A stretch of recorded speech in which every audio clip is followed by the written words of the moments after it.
Welcome everyone to the March 14th, 2024 Historic Area Commission meeting. Start with everyone stating their name. Kevin Wade, Michael Westman. Lisa Doak, Cynthia Batty. We have a quorum. Let's start with reviewing the minutes from the previous meeting.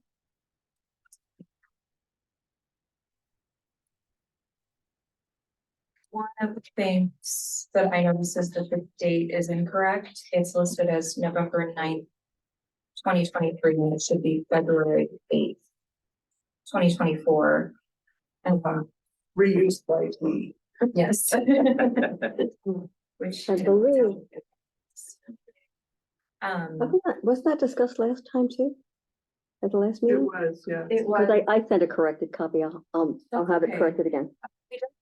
So we didn't approve the minutes from the November 9th meeting because we didn't have a quorum of members who were there. We don't have those minutes in the packet here. So you need to have the November 9th next Mhm. time. So we can approve them.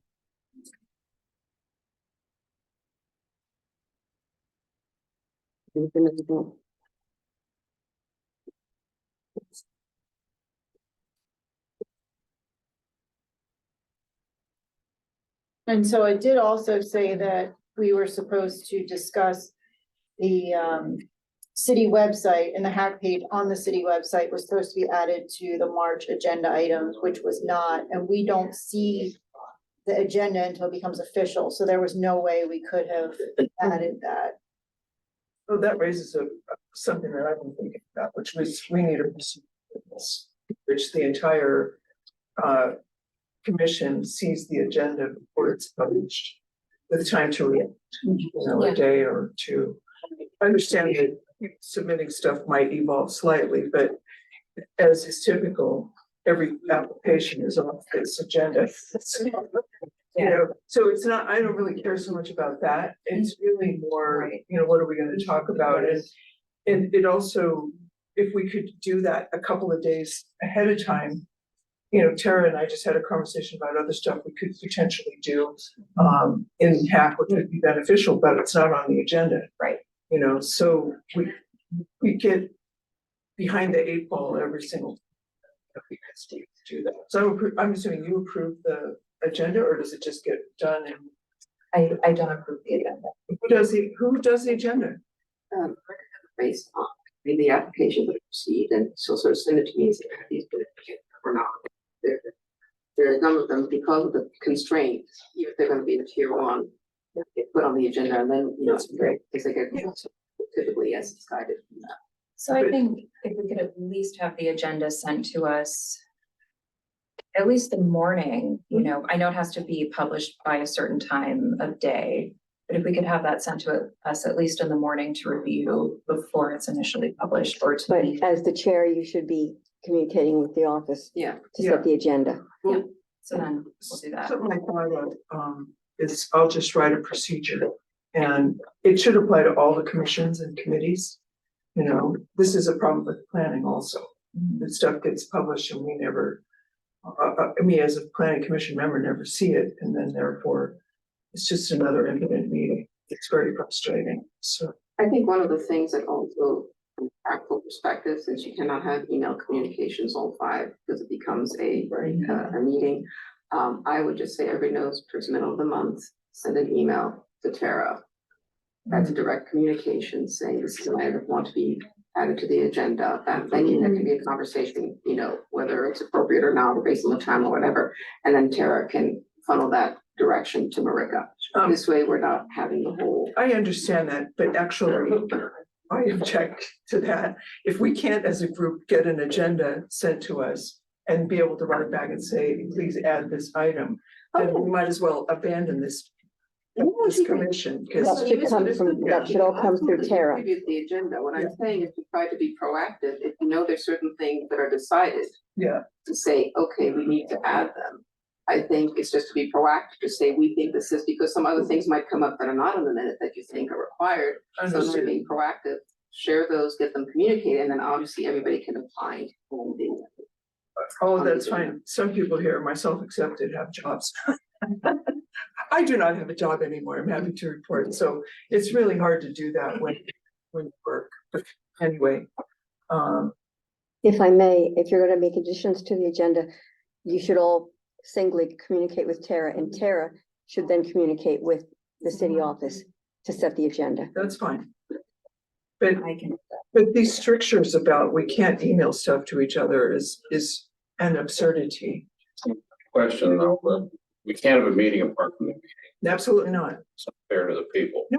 So Don't- we have to understand, We're sharing information. share your sentiments. Yeah, There's just a right way to do it, and there's a I'm term. very familiar with governance. That was my practice area for 20 years as a management consultant. I do know what you're talking about. But for example, it was just because I got too busy that I didn't email to everybody the response that we got from Delmarva. It really wasn't worth your time to read it anyway, but you know, I thought about, I should send this to everybody. I've just been really, really busy the last couple of days, so I didn't. But I myself, you can fire me if you want, but I will send that to everybody. We'll reduce your pay. Yeah. Oh my God, I'm so scared. Okay, so if any items come up that would like on the agenda, email me. I will communicate that to the city office and make sure that it gets on the agenda. Okay, So, quick question, quick suggestion. Did you proactively blast out a message? Anyone have anything? yes, Just to, because I lose track of the day of the week. Just fighting other things. So sure. from you. I just can, make a blast I can call. do that too. I can, I'll make I'll set an alarm for myself, so I remember to do that. I think that's something that we all face is just trying to. Is that adequate for? that would be okay, but we still need to see the agenda before it's published. Yeah. Because you know what, more stuff happens, or things get clearer, or, you know, there was an offline conversation and everybody says, wait, let's do it this way. I think that's legit. So. But I'll do a process, and show it to you, Tara, and if you agree, share it with everybody here, but I think we should take it to city council. Every commission should run with this kind of agenda approach. It's not just ours, that problem. That's certainly something we could meet with a member of council to discuss that. Are there any other corrections that we have? So, let's see.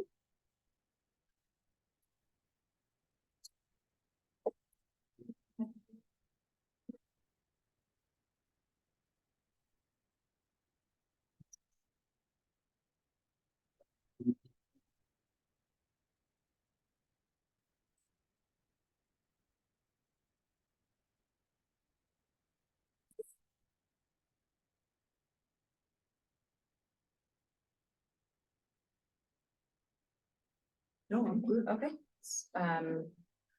So someone like to make a motion to approve the minutes with corrections? So moved. Second, All in favor? Aye. Motion approved. Okay. So the first item on the agenda is regarding a tabled application for planting beds on the Market Square at 201, 203 Delaware Street. I don't know if there's anyone from the trustees that's here as a representative. No. Should He's we, hiding. would you like to give an overview of this? Should we just, I mean, if we just want to get an overview of an application was submitted to put in planting beds on Market Square. That application was rejected, and it was noted that it would irreversibly change the character of the marketplace, and it was not appropriate to put in the plantings and all of those things. And that was shared and responded to when the applicant was been. My understanding, I'd love today to be, but my understanding is that things have already been implemented on site. This was an application of trustees, so all I can say, it is not appropriate, it completely changes the character of the place. This was meant to be a flat area where you could have multiple activities, different events. It was meant to be a public space. It is a very key component of the character of Newcastle. It's a critical part of the streetscape of Newcastle, and thus clearly, subject to review by HAC, and came in as a tier one. Tier one, it was rejected. The normal thing would have been to go to the appeal, something like that.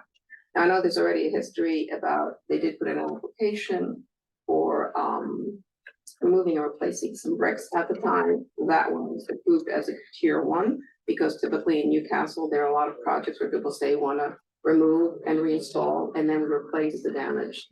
The one regret I have is that I was not ultra precise in that language. The assumption was this was a trustees, it was typically done in many places.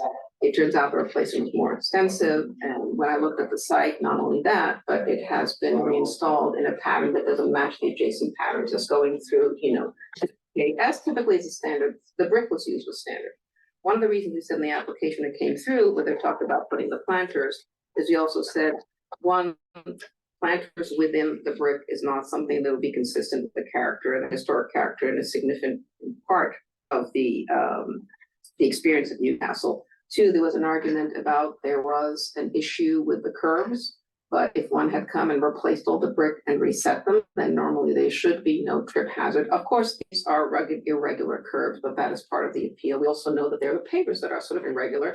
I have twisted my ankle on them a couple of times, but we don't have to put that in a minute. But I mean, that is part of the character. So to realize, it is unfortunate that it would appear that things in the field have sort of preceded the process of the review. But in terms of the history, this was submitted and as part of the process, rejected as tier one, which can always then be either discussed or what would be appropriate and then should be sort of revisited. So that's sort of the background. And this was originally, it came about in, I believe the application, this one was dated in February, because there are two, there's this one and there's the, This is January. It was signed in Yeah. January. and it was reviewed in February as a revise and resubmit the application is not approved. So the anticipation in terms of process, if an application is not approved, then the work does not proceed until that is. Because there was an application that was processed prior to this one, and that scope of work, as you said, was Yes. approved. Yes, no, This is- the only scope of work that was approved was a separate one, which was for the brick. Right, And again, the assumption, when I realized what, and I said, I've always been precise about terminologies, and my error was to assume that the R and R was removed and replaced, and the replacement was only typically because they said we have some damage. So typically the assumption was some damage is you're replacing some of the damaged bricks with the appropriate Glengarry 52 double D.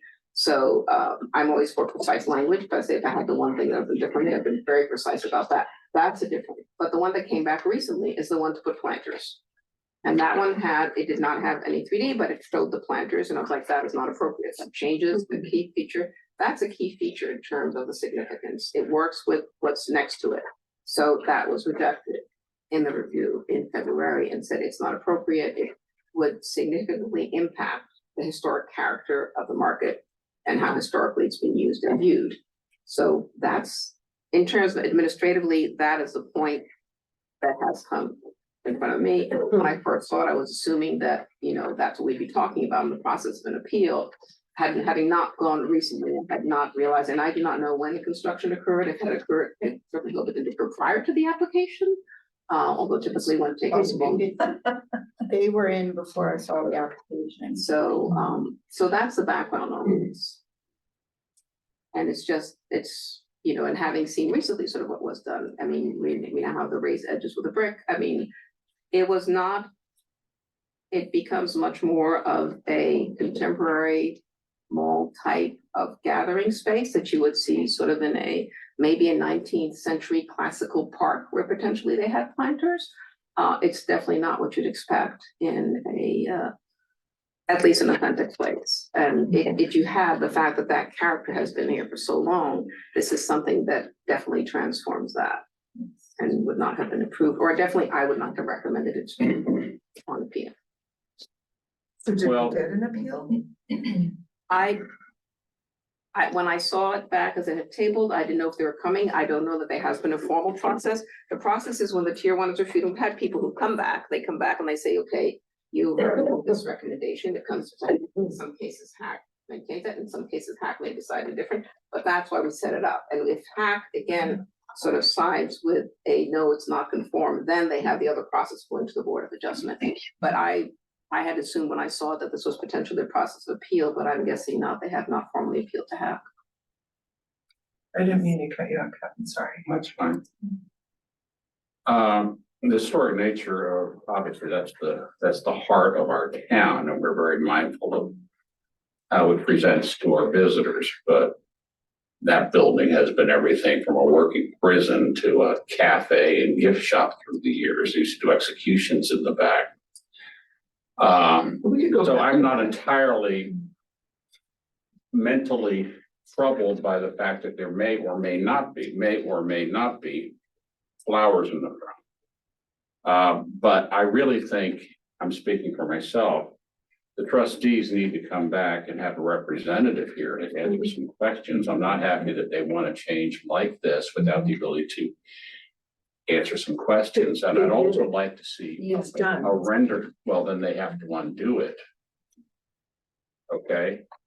They spend their money without getting approval downtown, Yeah, they have to do what other people do. That's a problem. Either the commission treats everyone the same way, or we become a laughingstock. So they have no one here to explain it. There's no rendering here, and I haven't been downtown recently. And they did share as this invite, not the city sent me as a rendering sort of to opine upon last week to see what I thought about. It hasn't been shared, so I brought copies, but I didn't share because it's not part of the official record, although it's communication the city shared. But it's not their rendering, it's yours. Is it yours or No, theirs? this is not my rendering. Who provided that?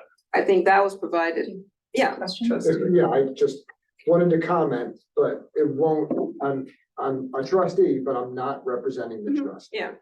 Dave Baldini has championed this right from the beginning. Yeah. That is our rendering, just so Kevin knows. Yeah. Layla accurately, presented, during the process, what happened with the curves and, getting the match up. That's what I understand. I'm not representing the trust. No, I realize, yeah. And no, that's sure. 100% accurate what you said. Clarification. Thank you. Those are, it should come back before you and Dave should be here for it, but And I that's do, all. and I appreciate the confirmation, because I would not have distributed if you had not confirmed it, because if Yep. something came to me as represented, but if you can confirm, then I can share them. That's. Yep. Yeah, there's that, and you should also have one for the bollards. Yes, I saw that the bollards was not on the agenda, but they I don't know were, where that application stands. I'm just letting you know. The architect that we had do that drawing for us also did a rendering for the bollards. Basically just taking a Oh, Google, yes. Google Maps view and dropping bollards into it. yes, I do have that one, because I did not see it on the agenda. I did not print it to bring it, but once we finish this, since you brought up, I might Just discuss the because bollards. Wanted to see it. That's Yeah, all. well, no, they should, and I think since you brought it up, I do have one comment for the bollards that I want to make afterwards, for the record, so. Let's not hold up your agenda. Yeah, no, absolutely, once this is done. I thank you. can't imagine what's next. So, hey, what's up, Councilman Mataway? Doing the party. I think since we have to your point, Kevin, I agree. And I was under the assumption, since this was on the agenda, that there would have been a representative from the trustees so we could have this conversation. I think I don't know that there's any action that we take well, tonight. Maymarket is coming up It is. and this. I want to be nice to everybody, but this is very disruptive to the way Maymarket uses that space. And it's got to be rectified before Maymarket, one way or the other. Either we accept it or we tell them to set it right, but May Market is like, first week of May, I think.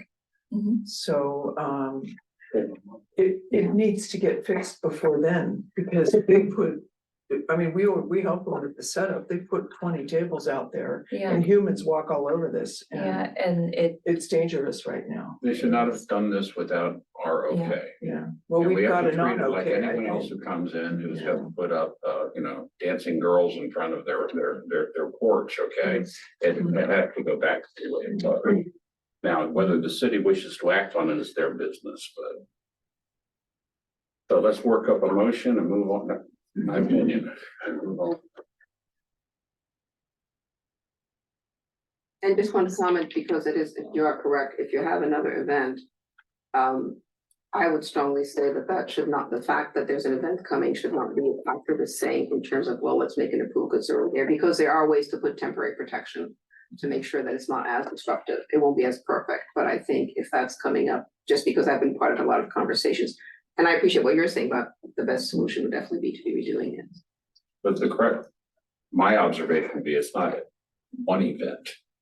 There is a Oh, absolutely. seasonal event that Yeah, takes yeah. place every year. Every year, Yes, oh, yeah. Okay, and that has been disrupted by actions of people and approved. Yeah. Yeah.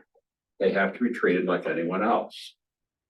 Or we have to accept that anyone can do anything at any time if they get there ahead of our decision. So you know what the answer has to be.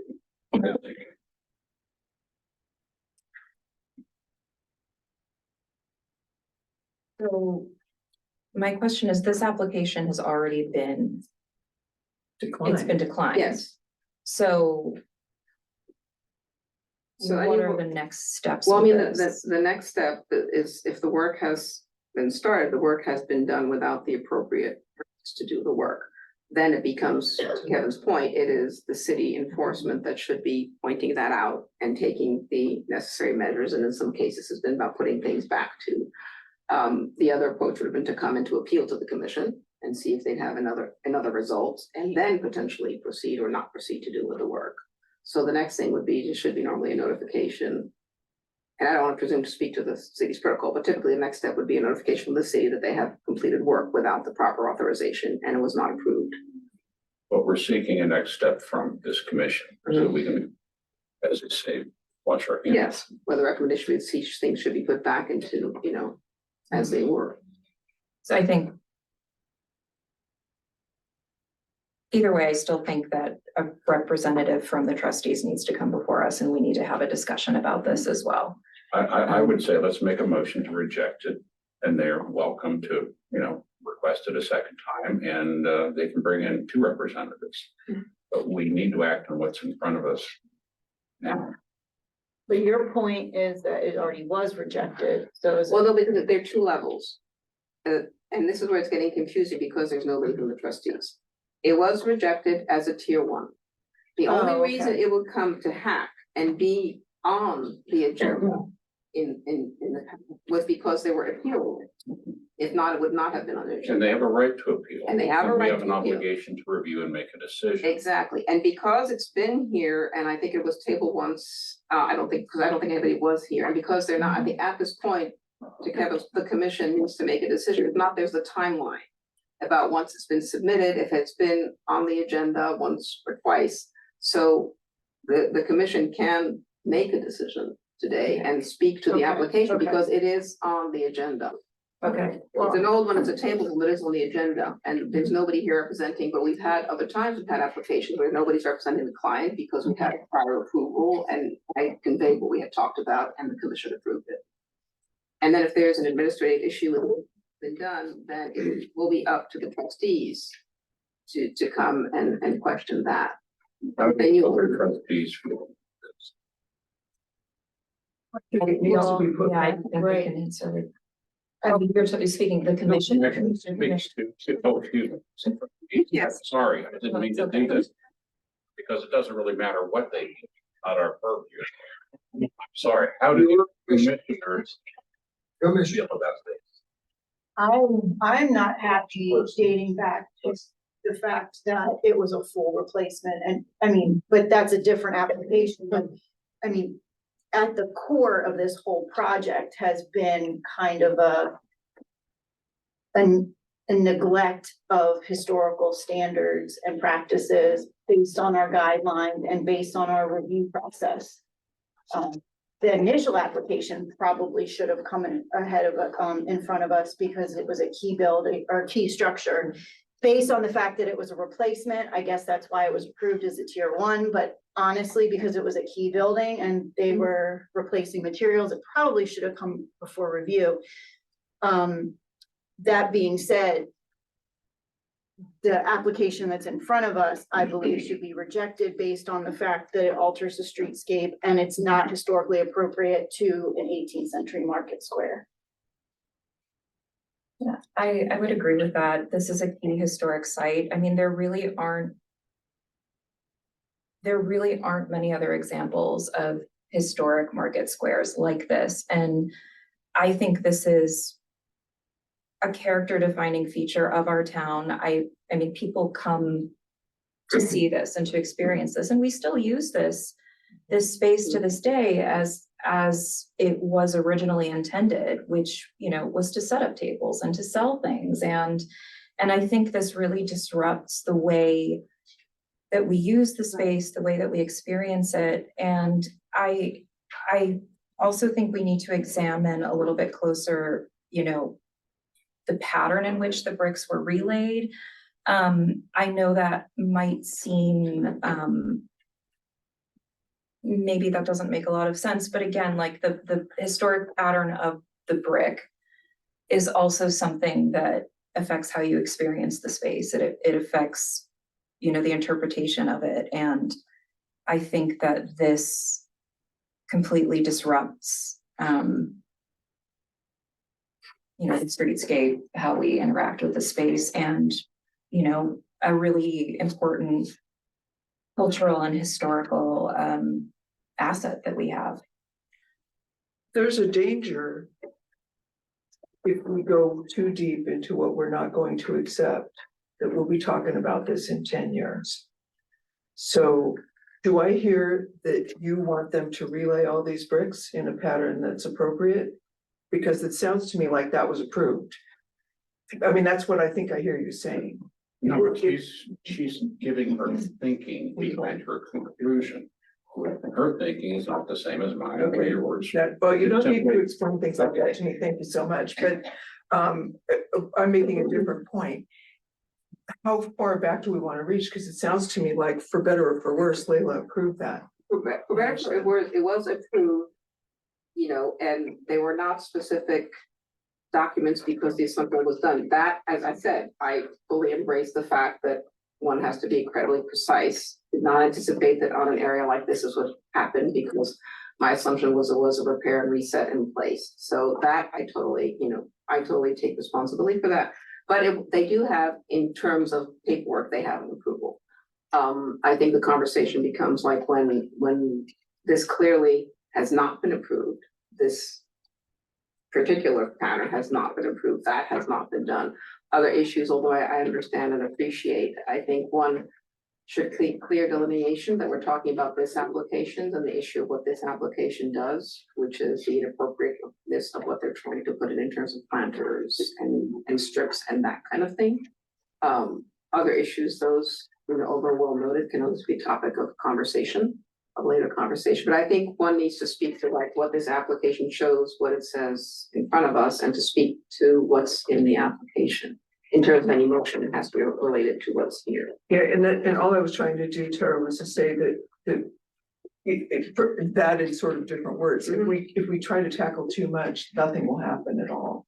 And we want something to happen. So the only thing that needs to happen, I believe, is we either accept or we reject their application. It was already rejected. No, they Right, haven't. but we have to reject it at this. Uh, We point. haven't rejected this level. It's been brought to us and they get a decision.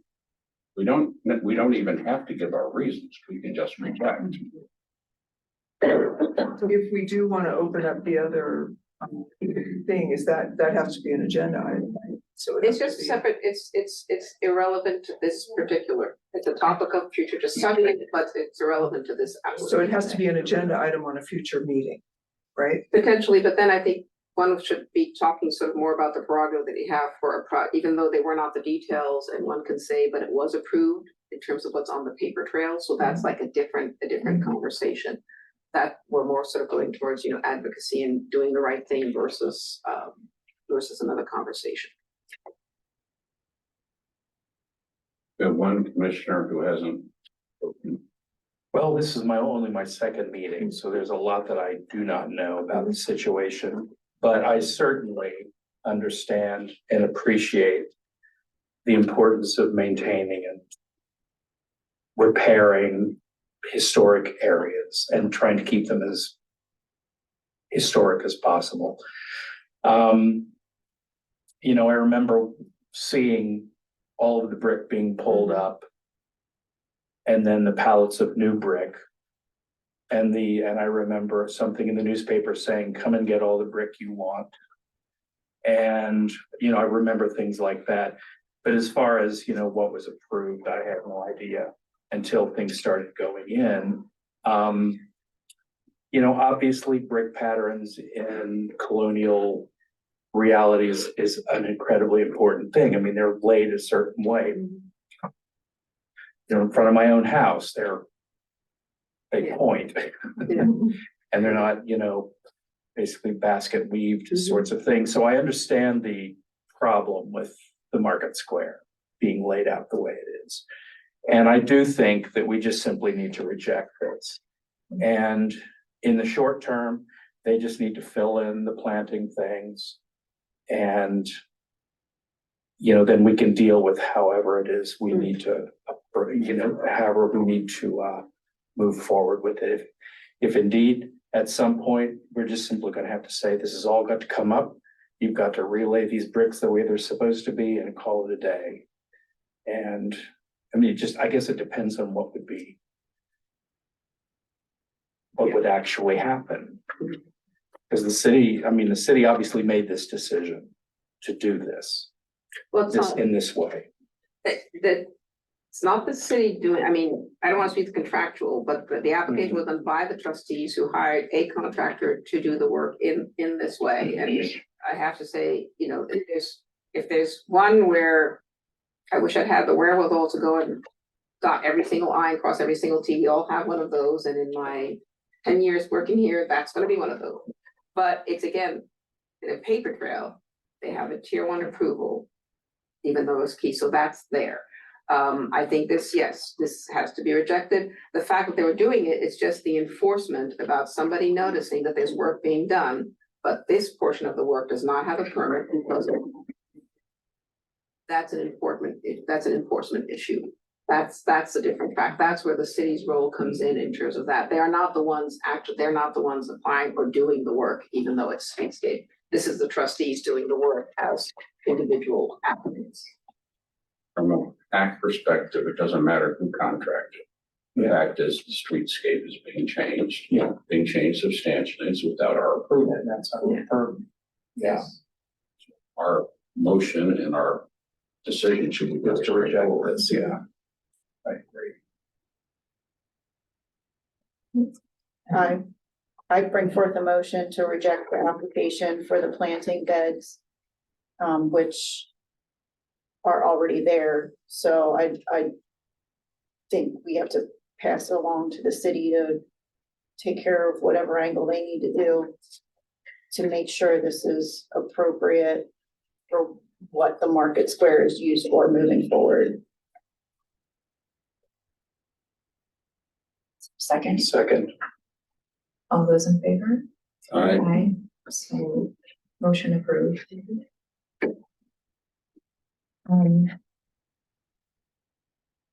Moving on to consultations. How are you now? You're up. Speaking for the moment. Well, myself. Only speaking for myself. I don't know how familiar any of you are with 161 Second Street. Thank you. And how are you tonight? Good. Sahara. Lisa, I don't think we've ever formally met. I didn't make a copy, Layla, but I That's know fine, I you know. know this, don't you? We have a cousin in common, Lisa. Lisa Chickatelli. Oh. Yeah. Little Italian blood. Yeah. So, here's the deal with this house. I bought it in October. It was marketed and sold that you'd be able to tear it down. It already had hack approval. At some point in time, the previous owner buttressed the basement. I mean, he put like corrugated steel down there. It looks, Going anywhere. this basement's not going anywhere. Is it this house or this house? Which house are we talking about? I did that. That's the idea. All right, That's the concept. okay. Best I could Photoshop it, I. because getting an architect to turn something around quickly is over $5,000. So I went to Jeff Jeff Bergstrom, thinking I could tear this house down. Jeff said, you can tear the house down, but you have to go to Chad. Some of you know who Chad is. I had no idea who Chad is. Councilman, do you know Chad? The Center for Historic and Architectural Design. At the University of Delaware. Yep, and they will come and they will draw your building for you, your existing building that you want to tear down. And they will take pictures of everything and they will document it, and they will do it for $6,200. Then I get Miss Layla. Miss Layla says, you can't tear it down. Now that the basement's secure, you're not going to tear it down. Great. So I've been anxiously waiting for audience with the court. And now I have one. And Layla said she didn't, last month, we had 3 minutes. It wasn't long, but in 3 minutes, Layla had cleared up about 3 months of what I had in my head. Can I build wider? Can I build longer? I'm going to use all appropriate materials. A little history on the house. It has a steel door. That's a hack violation. It has vinyl siding since 1982, I think, 1984. So basically what you're looking at is I took another house. The lot is 40 foot wide. I would leave 3 foot that's already in between the house on the left. It's already there. And then, Bernadette Ruff, right? Yes. Bernadette's on the right-hand side. She encroaches my 2 lots by a foot. So I leave another 3 foot. So I'm gonna leave 4 foot off that property line.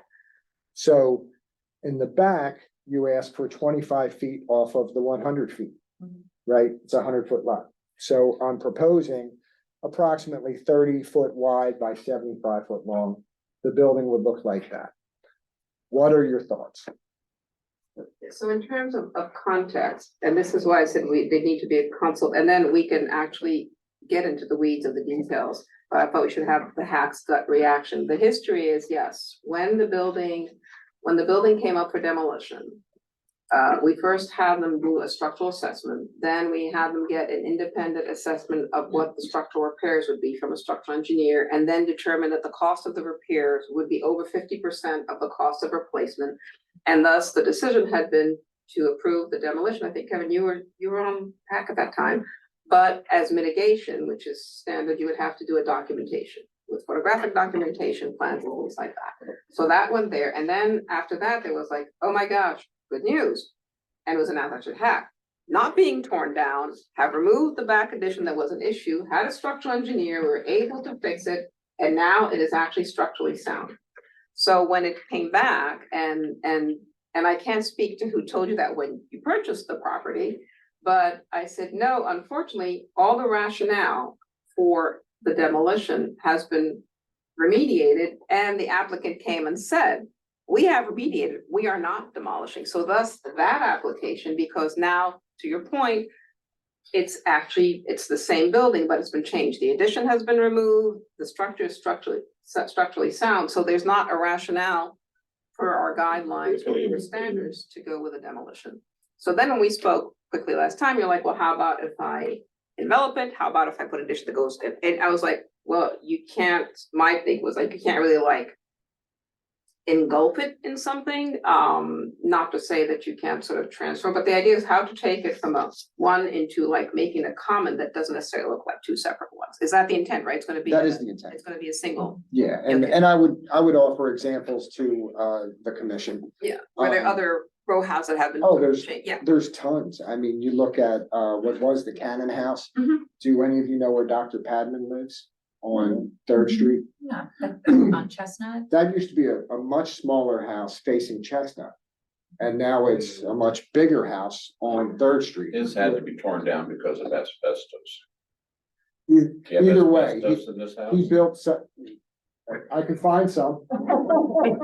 so I think, but I don't think the idea, I don't think the intent here is to demolish, right? The And intent there is not, is to remove existing finishes and to do something architecturally to actually transform it into what would appear to be a, bigger twin brick townhouse house. with, That's it. so the, All So of the that's- finishes. so the concept is not so much the exact, because I mean, with these drawings, we can't sort of really see, because that one, when there's something like that, at least from what I'm seeing here, and the others, it kind of transforms it completely. There are potentially, and I haven't looked over the details, there are potentially of doing that, but perhaps by, on the streetscape, building an elevation would look as if you're mimicking a twin, so there are two of them, where on the street they look similar, but they're actually single. And you wouldn't necessarily have brick, because that's like completely transformative, but maybe there would be some wood on the front. So there are ways to actually architecturally manage to have, so when you see it, you're still reading it at what it is or what it was. Including, and that would mean like you could match the roof line, and then you could have an articulation where somebody looks at it. They think, oh, these were two individual homes close to town. Oh, that one has an addition to the back, the historic one. So you can still read that hierarchy. This is me reacting just to Sure, oh, out of the corner of my eye, but I and think, I'm not being confrontational. No, I'm more offering like what Well, but I mean, that's what I'm saying. Since this is a consultation, I think it's, the value for me is to see if this is even a concept, not necessarily the one that we're showing here with the brick, but the concept of we're building like an addition next to it. We're attaching it, we're still treating the original one per hack guidelines, although we know it's gonna be common, but maybe the elevation read as two adjacent, like they're on Delaware Street and things like that. just across the street, Jonathan Justice's Yeah. house. And so the question there, if hack thinks that that's a concept that, you have comments on or could get around, then what I would recommend the next step, so that you don't go too far, is then we can have, even when you get an architect, and I've done that on numerous places, like before they even start. Meet with them on site, talk about what I think. Now, granted, they will do the design, but at least I can provide immediate feedback. And then you can decide whether to take that, but we can have a technical conversation, so they don't go into a design and then they come to me and we're sort of doing the whole loop. And it's been effective when we've done that. We have an initial meeting on site and we talk. I think the value here is being in front of hack is like, would you entertain that type of approach to this property? We may Thinking about having entertain to review it numerous later. approaches to the property. That is certainly one of them. Can I ask a question? When was this little house built? What year? Oh, I would have to look at that. 1870s, Yeah, that's through Michael, yeah, and we have the exact Guys. date. Mike Connolly. That's through Mike Connolly at Yeah. the Historical Society. Yeah, and we have it on the listing. I don't spit out numbers unless I really know them, but I have it on the listing and also on the listing of the National Register and the fact that it's. There's a surge of immigration in those years, and there's a lot of homes were built between 1870 and about Mhm. 1910, all through the town, if you take a look. And the only other thing I would say to that is, nothing wrong with wood siding houses. I don't have any problem with that, except that this is vinyl siding. And But this it's is, historic, the vinyl, isn't it? yes, at this point, it's 50 years old, so, Clearly from rendering, you're looking to remove the porch, replace the vinyl with brick in the front, move the Yeah. door around. You're making substantial changes to this. Yeah. is it better? But it's a than fair what- approach. At the Is it beginning, fair- when Beverly had the money to do it, he would have done this, Yes. just making a point. Sure. So, But it is a full facetectomy. So it literally means that you're completely transforming New facade. the character that it has, you know, it's, and that we see example of people just. And the It's- facetectomy, you keep the facade and change everything behind, this is like a reverse facetectomy. It's So you not a would- real house, and Yeah. it never was. And how about Shaw's house, cat a corner from the tennis courts? But Shaw's house fell probably down. more Best to point at other people's homes as either a worse example or a better example. All you do is inflame people. The question is this, that's the question. And also, I think it needs to be underscored because what makes a historic district significant is not that it's a beautiful home, because what the value of Newcastle, people always think about the key buildings and, you know, the George Reed House, but it has an incredible portfolio of workmanship, of workman housing, I mean, which is sort of not the high grade, high level and while the row houses, and that's a big part of the character. You know, if we go down that road, it would remove so many of the contributing features of this building to the point of making it non-contributing because it has no relationship to what it was. And I'm not saying this to say as a pro, it's just according to the parameters that are the guidelines that guide interventions. So I think addition and incorporation could be done and could be done in a smart way. The designer in me is kind of like, that could be an exciting idea, but knowing, understanding which lane I'm in terms of what's appropriate based on the guidelines, I would have to say going with scale that keep in mind, so when you look at it, you can still evoke that that was what was there. And give you still the end result of having a larger home with an addition that's sort of more similar and working with your designer would be the approach that I would recommend.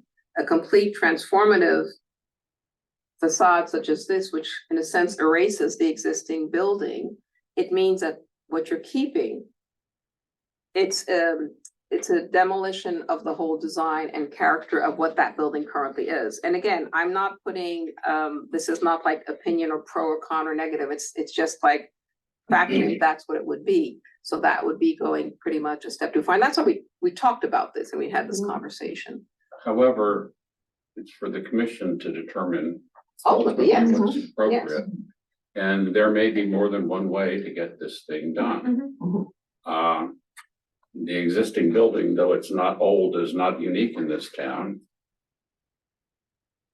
I think, These are, you know, this is open-ended. I mean, this is a consultation. This Right, isn't of a course. delivery of conclusions or answers to the man. I'm troubled that this is the second time since I've been on the commission this time that a buyer has come in here having gotten wrong information from a seller and purchased their property based on an assumption from the real estate agent that was fundamentally and completely misleading. That worries me a lot. The Kumas had the same problem. They were told that their house on 7th Street was not in the historic district. Then they found out it was, and they came here. They planned to use a wood substitute on the outside of the house, and when Hack said it had to be wood, they abandoned the repair of their butt ugly house because it had to be all wood and they couldn't afford it. So, you know, I mean, people, what's going on here? We're maintaining the historic integrity of a national landmark historic But district. that's nice, but people are spending a lot of money on homes and then being misled about it. And then trying to do something and our role then becomes the roadblock. and I don't think, you know, Hack isn't here to be punitive or to try to punish anyone. I think that this particular instance, like, of people being misinformed, I would be very upset if I purchased something with the assumption that I could do something with the property and then was told, oh, actually, no, you can't. I don't think that is something that we can solve here within the purview of this commission, but I do agree. I think we have some role in making sure that it stops happening. Yes. We can make recommendations to council. We have real estate agents who should know the rules, They should. and they're exploiting the ignorance of people, or they're simply misleading people, causing them great financial hardship. Now, the town could require that if you're selling a property in the historic district, you make certain disclosures to the people. And Oh, the by the owner has way. to sign off on those disclosures. You know, Kevin, it's not helped by the fact that when the Kumas asked me to help figure it out, I tried to find a map of the historic area. You know how many maps I was able to encounter? 3. And then, Jeff drew me another one, just to be sure that I had it right. Well, He that's, hand drew it. yeah, I think Okay. this has to be put on the next agenda because this isn't, I mean, it's loosely related to the agenda item, but I mean, it's not because it enters into a discussion that the public should be informed about if they want to come. So I don't know that, you know, This is a tangential to this gentleman's problem. Yeah. It's an effort to discuss in the future how to reduce the chances of someone else coming in, having made a purchasing bad. But if I may, there is one thing for the record to be corrected, which is when we did, or to be just clarified, when the guidelines were updated, a big part of the conversation, and there was HAC, but there was also HARC, the Historic Area Review Commission, which were members of actually, you know, some of the property owners and the Historical Society. And that was when it was decided that since the local and national historic district did not overlap, there were houses that were in the historic district that didn't. And thus the maps were shown. There were multiple public meetings where this was discussed. It was discussed with city council at the time with a presentation showing the 2 maps. The map was also included in the guidelines. And a whole survey was done with all the properties which the city has. And that's been happening for a while. So, and there's the overlay of the 2 maps, which clearly shows that. So there is that information. There were a lot of public meetings. There was a lot of prominent. And that was a big part of the change. And that's why there had to be the public meetings and council and Understand. by ordinance. So that information, and the city does have, you know, a roster of everything. So I think, no, because It's easy to say that, Leila, but when I do want to, when no, excuse me, if I may just finish. I want to be fair because when we say there is no map and it doesn't exist, there is a map, there was consultation, there was a lot of discussion and it was shared. And I think I know we always talk, I'm trying to be consistent about what the role of HAC is to do, which is, yes, you're a resource for information, education. We talked about organizing seminars for realtors, but any realtor working in historic Newcastle cannot clearly say, I didn't know, because there are a lot of things, and part of their due diligence is to do that. The counterpart is HAC clearly does not take into case costs, because that was thing that's also discussed and realized that people would have to document why it was a hardship, and the consensus was we don't want to be in the business of documenting our finances to justify that. So unfortunately, although it's uncomfortable and unpleasant to say somebody who came in with one idea, and it's very unfortunate, this is not something that HAC in terms of the prerogatives can address, although encouraging that people should do their due diligence and being this educational component, which you've talked about numerous times, Kevin. Having meetings with the realtors, make sure that's conveyed, and I think you are correct. Making that a requirement in other places, that is a requirement to sign off. Cynthia, Patty, do you have something to share?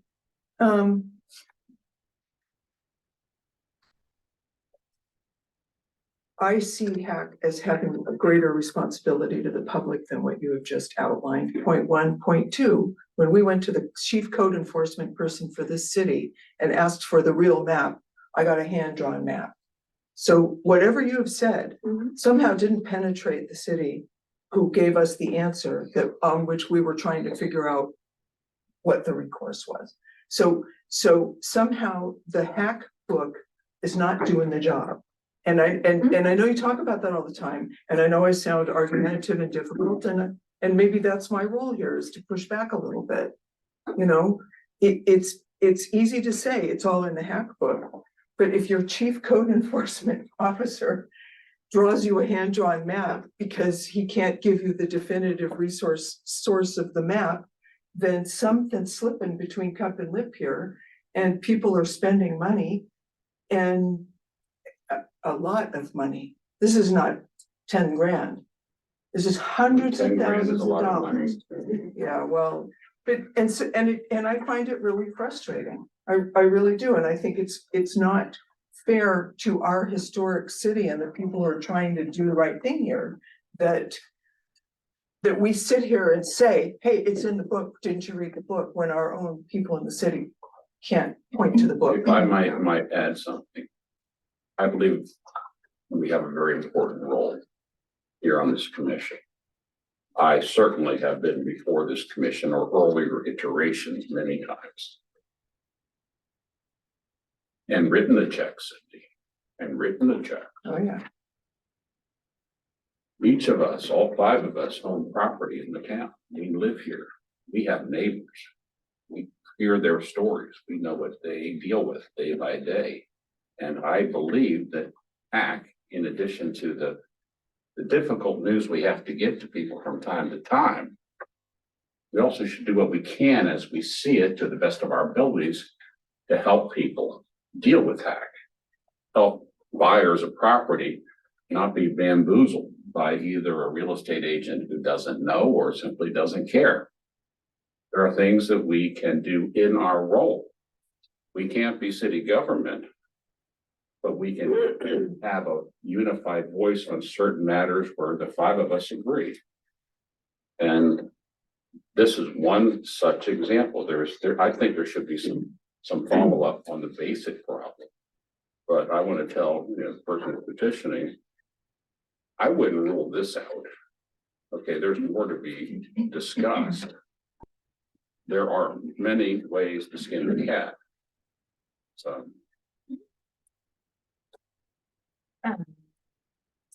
The only thing I want to say is to that point, I agree. It is something we can refer to council. I have met with a member of council and discussed these issues. So it's something that I've spent a lot of time thinking about.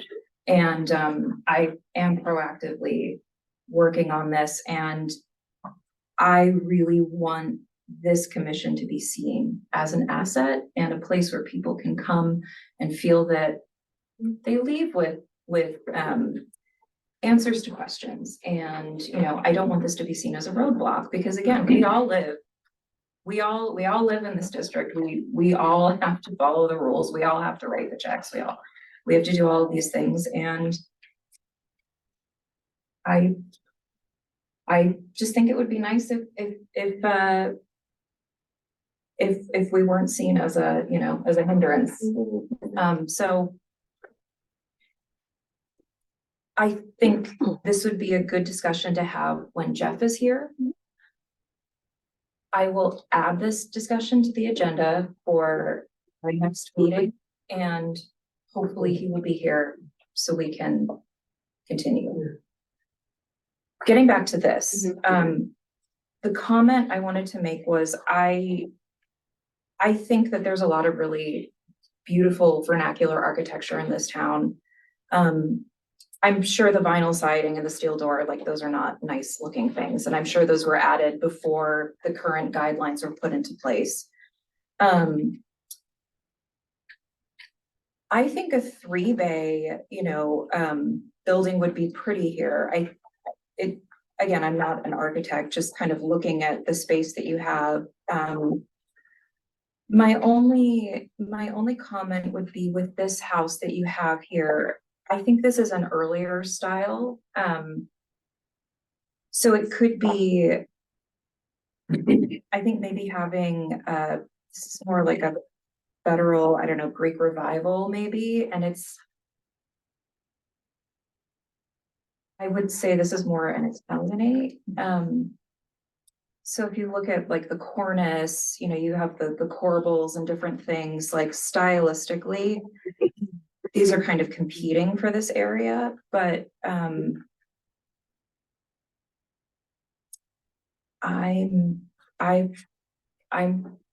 curious to see what, working with your architect and with you, Layla, what you're able to come up with. And I think what I want to be clear on is ultimately, I think we work together, and I'm happy to work before the next meeting comes back for another consultation. And what I've always said is, if we can work towards something that I think I can stand behind, then I'm happy to come and, say we've done this effort and this is what I recommend. If we have an effort that we do and you still think that this would be better for the facade, but I agree on other things, we come to HAC, you present what you say, and I present, And I always acknowledge the work that's been done, and I always present my position, and then the members of the commission decide. I think if you want to try to do that in the timeline, and I don't know what your timeline is, if you do want to try to do that for next meeting, which is in a month, then we definitely need to talk about maybe setting a time. I don't know if you have somebody on board for the design, but just set a time to meet on site. So at least have that conversation before you even get started. So that way The you architect find that did the house next door, out. Okay, is Will that? Hurd. Oh, yes, Yeah. yes, I know. I had recommended Will Hurd. I've worked with him. We've Yeah, Work the really well house that's together. to the left in that picture. Yeah, he I did that. recommended for that when he did that. So yes, I know Will really well and we're in touch really regularly. So I would recommend doing that. And then coming up with some just general concept before the next meeting, which show Yeah. different scales. And I think one of the things that works well is that it's interesting to show why this could be, and if it's not, that doesn't look good, so that's why I want to do this. Oh, And then that way and everybody. can Thank make you, a Tara. decision. If it's corbels or the dormers or the size of the window, whatever, I'm happy to change it. I'm happy to make it. I what- think what- you photoshopped this thing together. If the front, Yeah, it does, Yeah. yes. yeah, this is just take pieces and stick them together. Yeah, it was, I Cynthia, it was on Monday, Will said to me, I'm not gonna get this done. Uh-huh. And, And okay. he said, I So- can do anything. So I asked my 20-year-old who's going to school for graphic design, and what he gave me was absolute garbage. So, yeah. So I did it myself this afternoon, and Randy Staples and put it out, just so I'd at least have something to have the conversation. Go ahead. Are you thinking, like, if you do brick, are you thinking like a brick veneer, or are you actually is it gonna be a brick structure? Brick structure. Okay. Yeah, I mean, because Lisa, here's why. 'Cause I'm 100 yards from the river. Yeah. You know, like, that's why I can appreciate Layla's sentiment with the vinyl siding and going back with wood and anyone will put in, but I would almost wanna fight you tooth and nail for anything more than the front of the house being wood. Just because, you Well, I know, mean- just because the rest of it, and everybody else is coming to town, buying an empty lot, building a brick house. And to that point, that is something we can talk about, because when I look at this and it's all brick and it's looking like this, notwithstanding the classical. For me, from my perspective, and that's what I would say to the board, so I'm just giving you update because we have time to talk about that. I'm glad we This do. for me is like, in a design perspective, that house no longer exists. It's been demolished. It's not there except for whatever structural elements are back there because it's gone. So if my ideal fix would be working with design, to find something where we can look at it and say, I remember you were here saying what you were, and you work with your neighbor that can be different, and even with different materials, but as an addition would be happening, so that we read it as a streetscape of what may be 2 versus 1. But those are conversations that we can have, and ultimately, you always understand, the design is your design that your architect puts forth. If I can be fully behind it, that's great. If I can be 50%, more than happy to do that, and then Hack will decide. I didn't hear anything from you, Michael. I mean, my only comment would be that it was slated for demolition originally, Yeah. so, For reasons that are no longer yeah, there. that are no longer there, that is true. Wonderful that something's happening here. Well, Yeah, the owner came literally in the meeting and said, I have good news for you. We're not Yeah. tearing it down. I was Well- like, this is great. That's because owner needed to sell it, you Yeah, know, Yeah. I mean, We cannot speak to the other intents, it's unfortunate, Speculation. but yeah, I mean, that's. awesome. So I'm hearing Layla, and I'm sorry to talk so much. I'm hearing Layla, and I'm also hearing the commissioners. It doesn't sound, just because I have to give some direction to my architect. It doesn't sound like, as long as I meet certain eras of architecture, it doesn't sound like there's a majority opinion somewhere in here that would be okay with a single looking house. I could easily find myself happy with a single looking house. I haven't seen it yet. I mean, That's one person. Yes, I'm looking for a couple more. in a perfect world, I would prefer a building that's in the spirit of the building that's already there, understanding that a lot has to be done and that it's vinyl siding and that it's a steel door. But the original would have been wood siding. It was a wood siding house that was there circa 1870. You know, design features of the 1870s, that sort of thing, because that's what was there. And if we're trying to celebrate the diverse buildings that are in town, that would be my preference, but again, because you're talking about like when you change the facade, you're essentially getting rid of the building. Well, if you're going from that to it's a completely new brick Right. building that looks like something that you're completely Right. demolishing. So I think the way to move forward, to be practical, is I have a lot of respect for Will. Let's have that initial conversation. If we can come to a design that completely meets what you want, that meets the financial and the durability, I want you guys and it happy. can have this. and I it want a can have- single house, but I want you guys happy. And if it can have something that evokes the two phases, and there are design methods to do that, I at least want the chance to be able to do something like that, and then come to hack and be completely behind it. But let's have that initial conversation. If not, you know, you clearly seem to have, there seems to be a consensus, although it's not a vote, that, you know, it'll be Nothing official. demolished in spirit, You're not being held accountable. but in that, no, I mean, it is because this is a consultation, although it's not ruling on an application.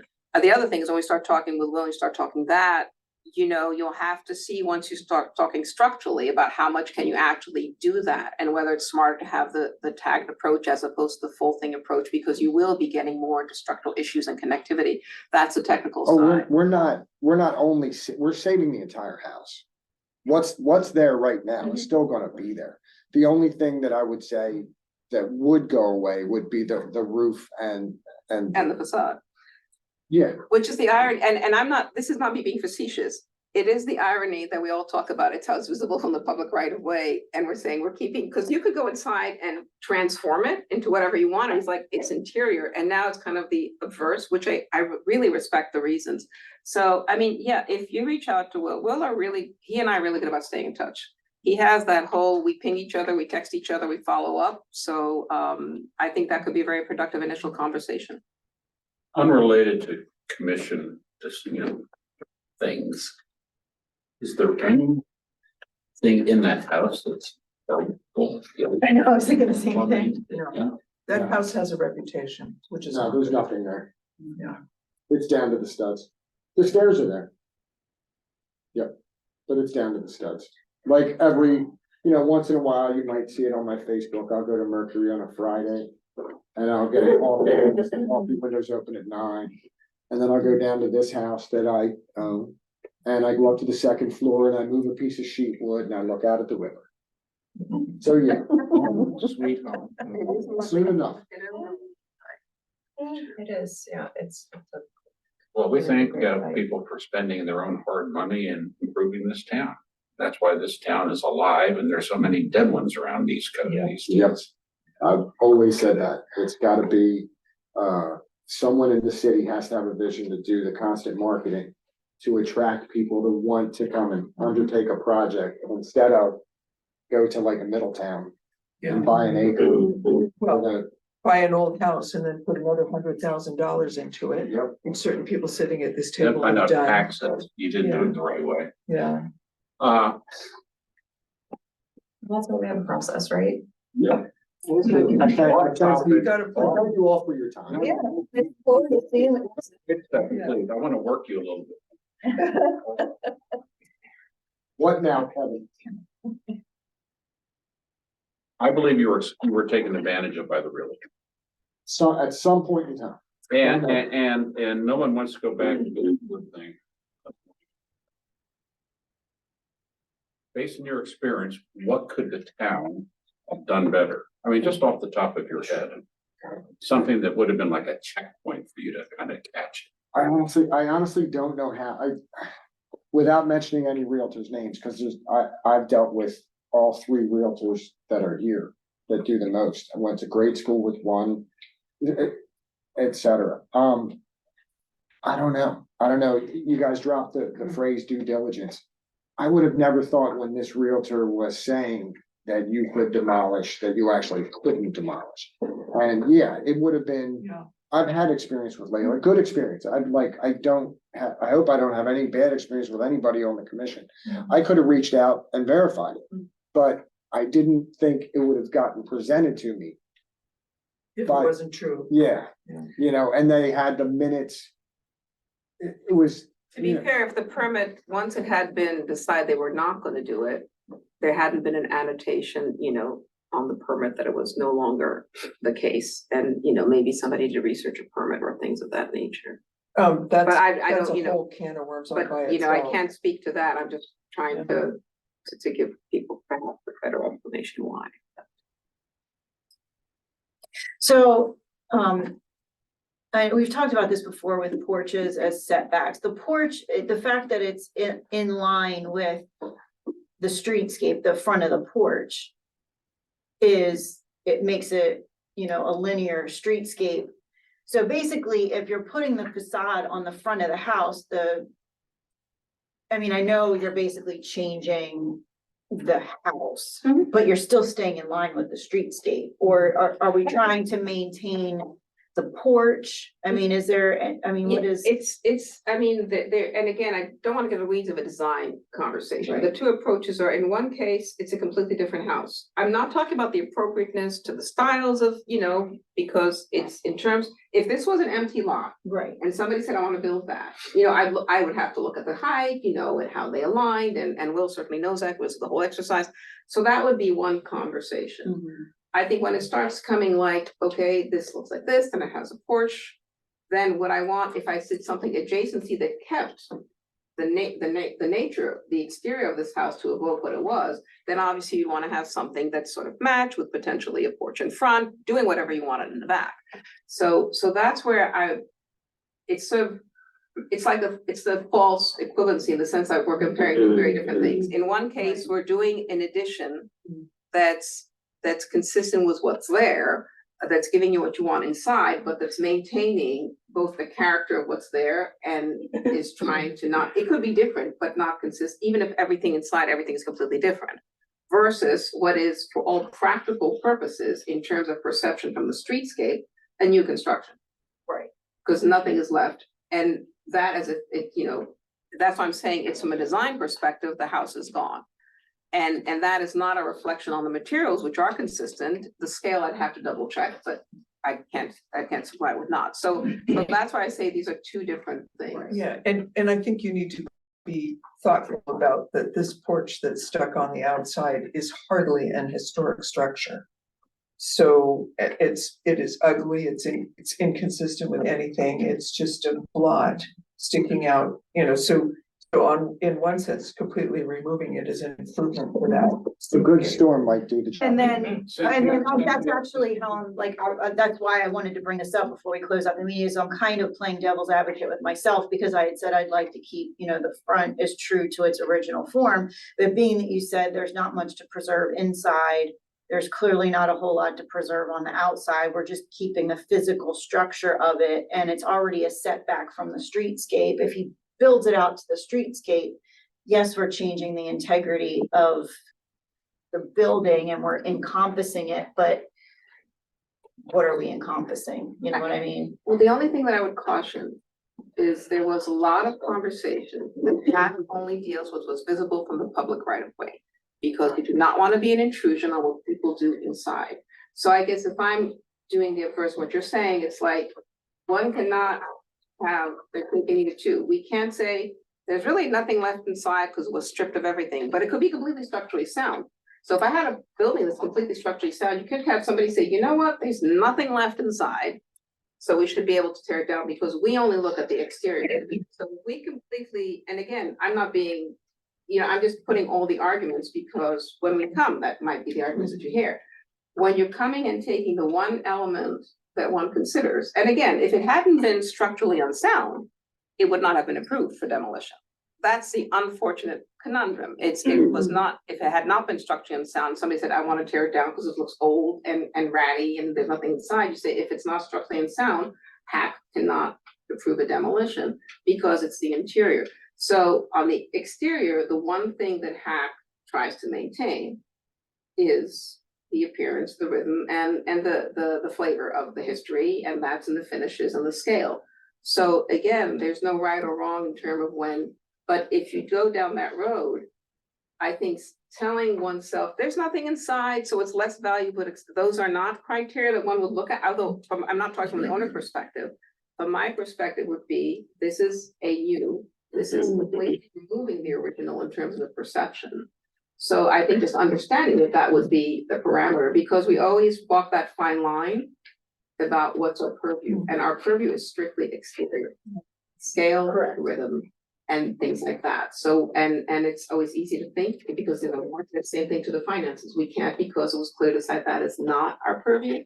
So to respond sort of to, as the thought process is going, so people have a bit of a.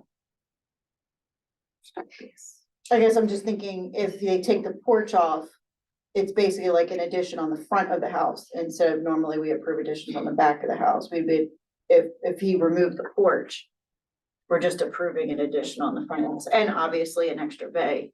But the additions, we approve them on the back because they don't impact the view from the public right of way.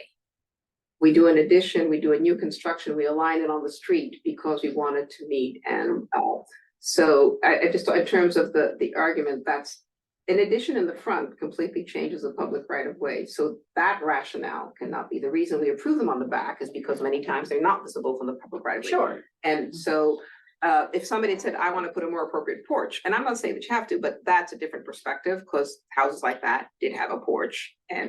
But if anybody else came and said, you know, if the house is in a good place, I want to take down my porch and I want to build an addition in front, that would be immediately a no-go. So that's why additions are encouraged in the back or to the side in a way that meets the overall design. I'd like to add something, those immigrant families that swarmed to Newcastle in the 1870s, 80s, 90s, 1910s. They later had very large families. If you take a look at the census report, sometimes they had 4 generations living in these tiny houses where we only have 2 people now. So they built the porches. All these porches were added on later on. And it became fashionable not to have porches. And if you walk through the street, you'll see the different shades of wear on bricks, because there was a porch there for 30 years. That's why I ripped it off. That's one point I wanted to make. That's where the porches came from, and they were put up by people who were working people who didn't have a lot of money to put up glorious porches. Now, second thing is, there are homes, it is luckily not, it's very difficult to find here, but you can go to other communities not far from here and find homes that don't have a collapsed foundation, but should be demolished. Because when a home has been neglected for a very, very long time, and has no commercial value to anyone, no one is fixing siding, no one's fixing the roof, and eventually it becomes, you know, a breeding point for problems in the neighborhood. Like the. This house was on the way. So the foundation may be strong, but that is it. That's enough. That's not pertinent for our decision, but.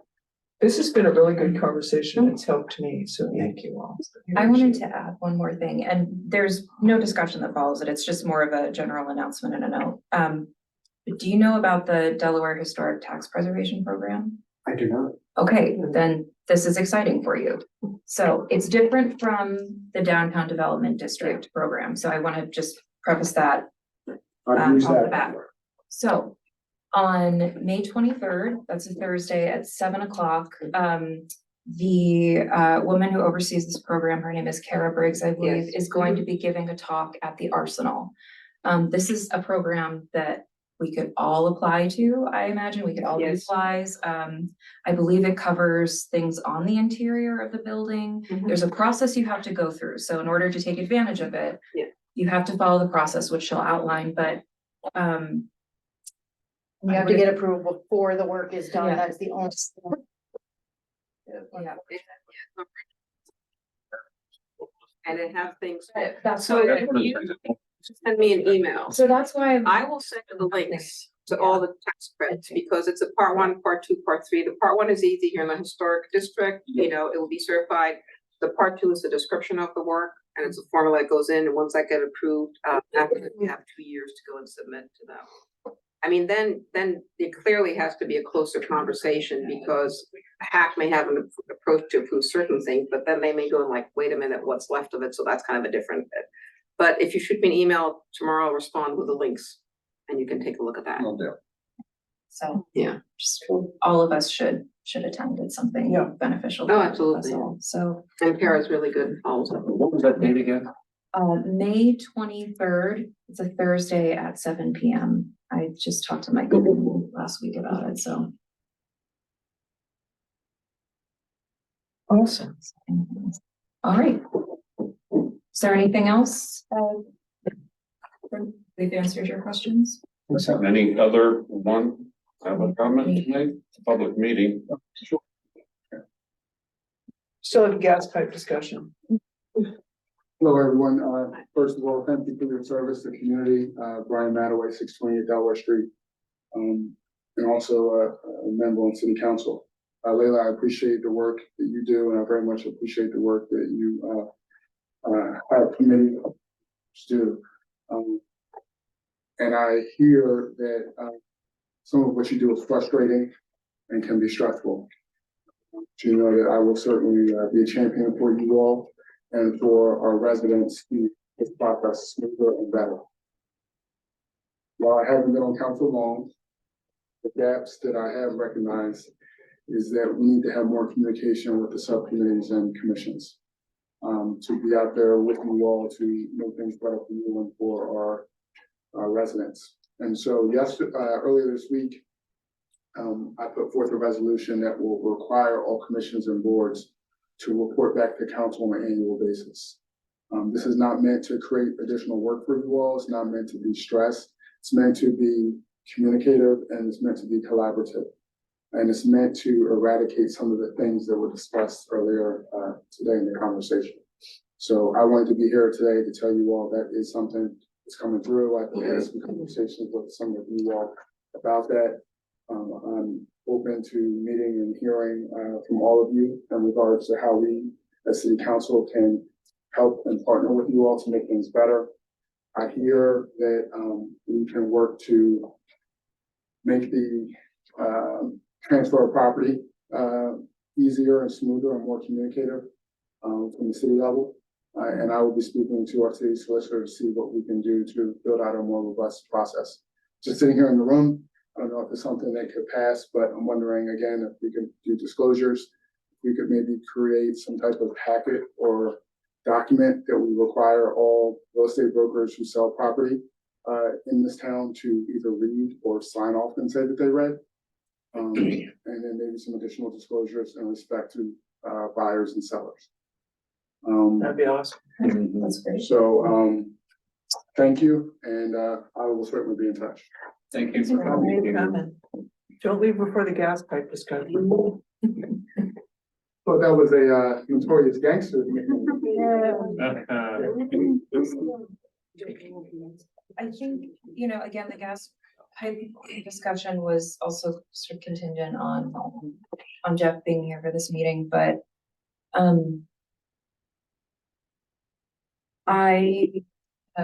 the information that you gathered and the information that I gathered, and there's already been a lot of work done on this already. Yes. And be dismissed. Oh, yes, please. So do you want to hear the gas You're discussion? welcome. Second, last one. You won't be able to sleep tonight after you hear this. Oh, no, I'm good. Cynthia texted me the juices. Yeah, right. Thank you all. Bye. Thanks, guys. Later. Well, can you just tell a little bit about what you found in meeting minutes and things like that? Because I don't think we've really communicated to the whole team. Sure. Because what you did was really important. Well, all I did was I went back through a couple years worth of city council meetings and just found when the project was mentioned. I watched the council recordings, And just kind of, I just established a timeline of, what was discussed, what was done. And, for what we discussed here regarding placement and, the covers, Delmarva does need to provide a cover. Layla and the former city solicitor, not solicitor, excuse me, city administrator had met with them, I think, 2 years ago to discuss, the type of cover and other, methods for concealing the gas riser. It just seems like nothing really went forward, like no information was passed on to residents. Or to the people installing the stuff. What I did was I took that information and I met with councilperson Day, and I asked that he take what we collected to the new city administrator when she starts later this month. And because this project is set to start up again on 4th Street, if he could just make sure that she understands the project, our concerns, what other people have, and, you know, when it comes time to installing the covers, you know, get that conversation going again with Delmarva, because it's not really something that, you know, us reaching out to Delmarva isn't really. We have no and power. We have no power, so, I We think are a different tagged. one. We do speak for the community, we speak for changes in the streetscape. We That's our do. purview, and there's absolutely. plenty of purview. The town council, the city council can do some things. This that is will gonna get the become a legal attention issue. That will become. Yeah. a This is gonna discussion with become a legal Delmarva. issue. There's really no way around it. It's not because- just a matter of putting a facade on, if I may interrupt. It's a matter that people are residents, homeowners are being misled. They're being told there's no other place to put it. It has to be done a certain way. They're getting damage to their property. Yeah. And they don't know where to go because that guy doesn't work for him. This guy doesn't work for here. And he's the boss crew, but he doesn't do the design. The design guy didn't talk to the construction people. It's chaos. Yeah. So I have a neighbor who has damage. And she talks to someone who's very happy to help and give some suggestions, but it's not the person to actually have the authority to make any changes, to make the improvement. I have a guy come to my house, says, we're going to the front of the house. And I'm like, hell you are. You're gonna go to the side of the house, you're gonna get as close. Well, we can't do that. So we're gonna talk about it then. I mean, not that this matters to the subject at hand. I've been on construction sites since I was 21. And I'm older than that now. And you never go into someone's area, whether it's their office or the construction yard, without introducing yourself. I'm Kevin Wade, I'm here for X and Y and Z. They say, well, come on in, or they'll say, wait, we're not ready for you. I have people pounding on my door, we need to get in. I said, what's your name? Well, I'm not gonna tell you. I mean, the way this has been handled in terms of courtesies to the public in our town is an embarrassment. And I think of the little old ladies, pardon the expression, we're getting steamrolled. Yeah. Steamrolled by people. Yeah. So this didn't pass proper PAC purview. We need to make a statement to it. We have no legal authority in the matter, but we do have an obligation to make a statement. And the city can choose to or not to take appropriate steps. Well, and to Cynthia's point last month is she came with codes in the state of Delaware that regardless of what HAC says, they were not supposed to be putting these in public view in a historic area. It's against the law. Yeah. For them to do that. So So, the reason I wanted to bring this to council or someone else is because, and I can't confirm this, but what someone mentioned to me was that the city solicitor at the time that this project started, I think there was some determination that each house, they didn't have to do a hack application. Well, they were told that ultimately they should, but there was a determination they were necessary. I think the one thing, and the recollection is correct, and I think the letter that came that was sort of fairly generic is that they understand they have an obligation to do it. They will be doing it. It should be would, and that's kind of what they laid on the letter. I think it's just an implementation issue. Okay, when we did the survey of all the homes to look at the flight, we did that kind of flight.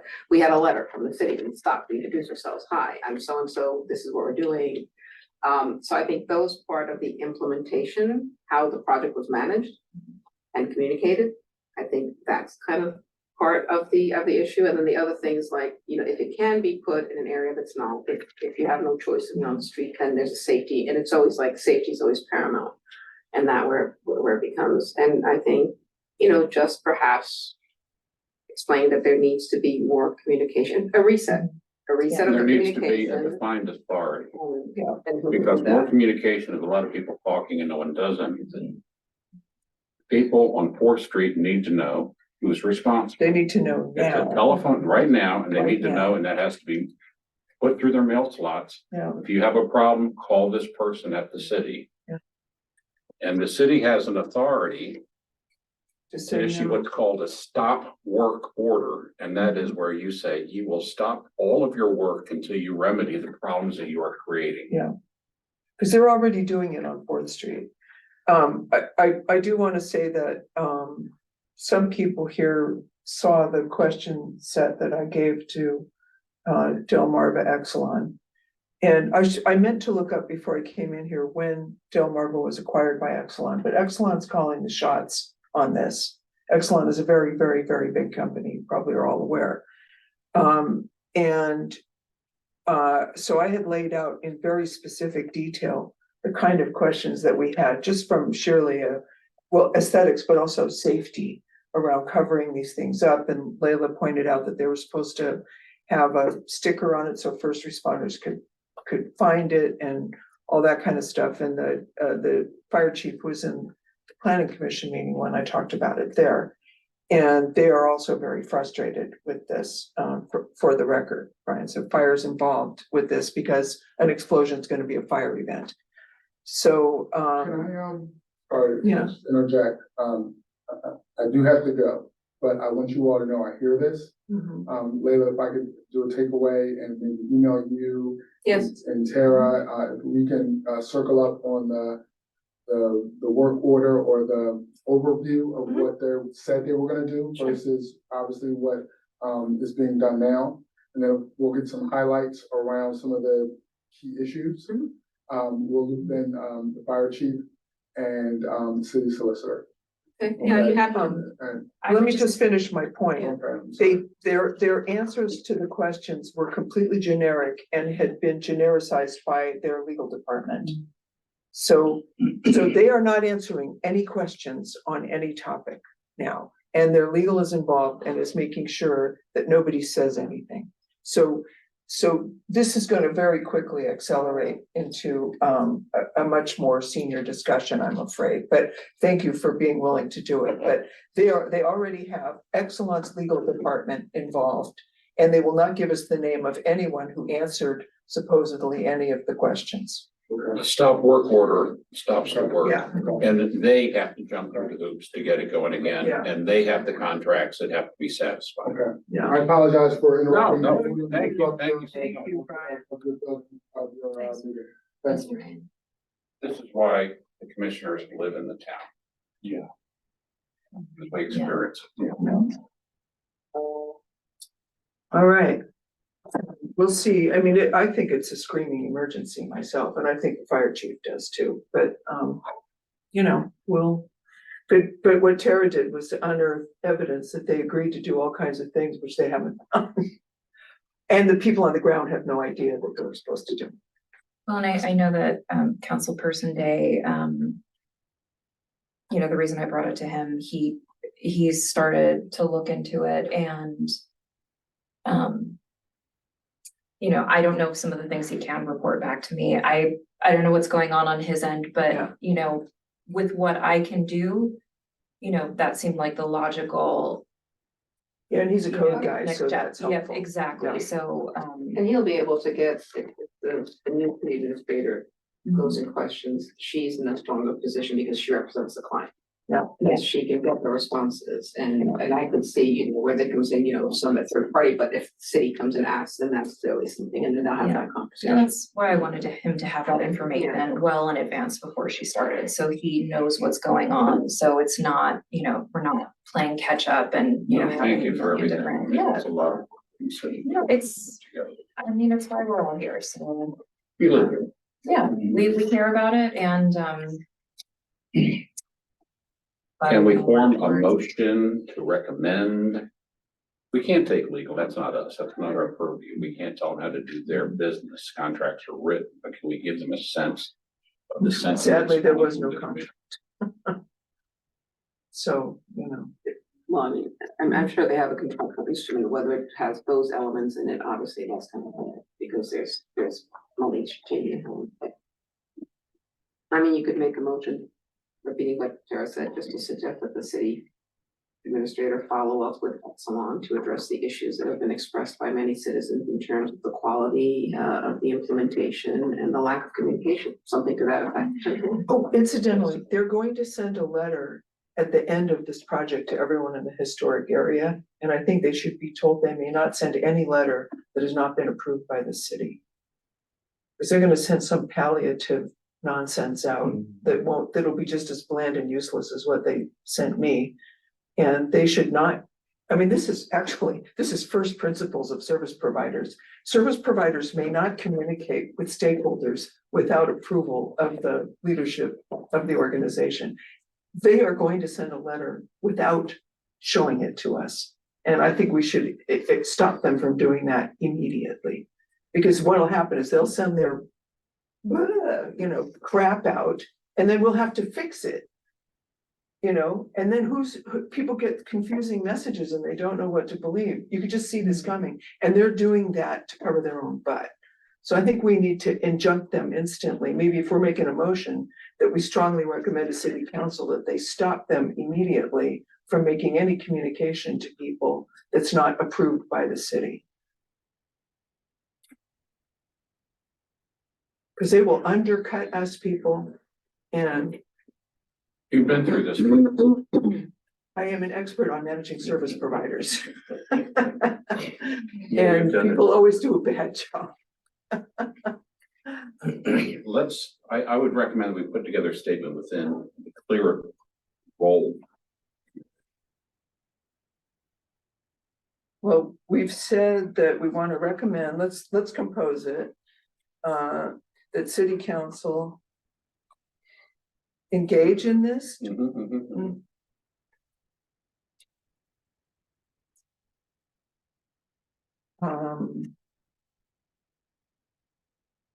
Manage it closely, let's say. I'm just trying to paraphrase what we've all said.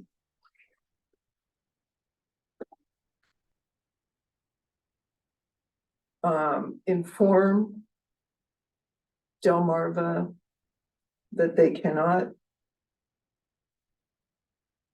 send communications without approval.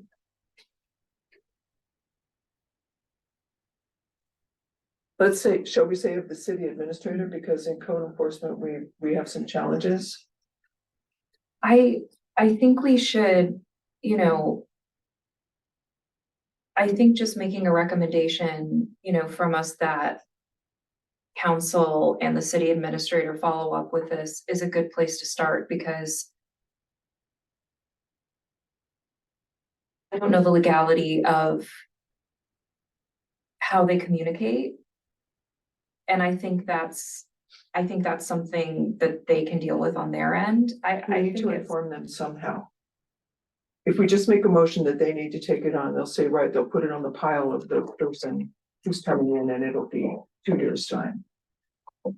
I think I'm telling you, maybe you all don't agree, and I'm just all wet. We have a screening emergency here, which is Agreed. about to get Agreed. perpetuated on 4th Street.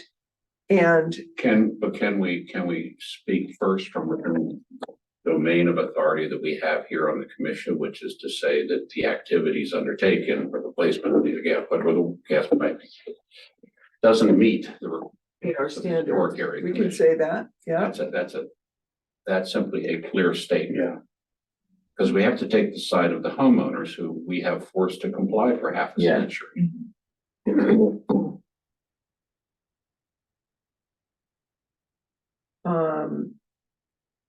I still think we should put in something to stop Delmarva from communicating with people because they will undercut this in their communication.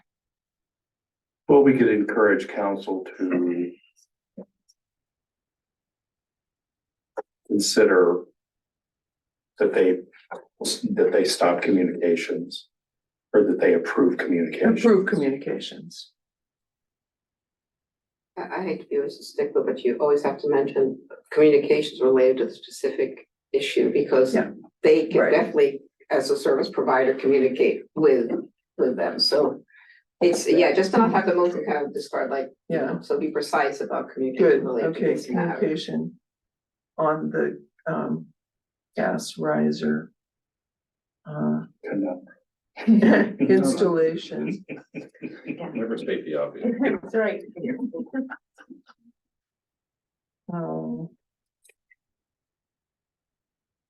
Not everyone's happy about this idea. Anybody want to say no to it? I'm not unhappy about it. I'm just trying to make sure we're staying within the confines of what we can do. That's all. Right. Well, planning has already said it's How not their about- job. How about we advise the council that we wish the contractors to make no communication directly with homeowners as to the applicability or suitability of their equipment related to the historic area commission? Oh. Or the requirements of the historic area. Well, I'm just thinking whether that puts us back into the. legally, I might not be understanding what you're saying, but legally they have to install the equipment. They have to, but there's ways to do it. They just had to install the equipment to get it into our houses. They could have come in the back door. They could have come in through the rear. They could have done many, many different things, and they took the cheapest possible way. I understand that. Right. But that's not adequate. It's certainly not the ability Yeah. to mask, to put a facade up. There should be 34 choices for that. They should offer And- $18 and I as mean, a that's- reimbursement. for No, I mean, the that's doing literally, and I this. think the intent had always been that they would reach out because they were saying, okay, for safety, it has to be where the people can go in. That has to be the Can find front it. or the site. So they have Yeah. to see it and they can't be like climbing over your door to get into your backyard. Right, But clearly, the agreement was that they would be providing some kind of appropriate cover, and we had this whole conversation. And whether the question is like, whether they're planning on doing that when everything is done, and I can't speak to the communication, because that's like formatting on their end, but I think there's sort of that aspect,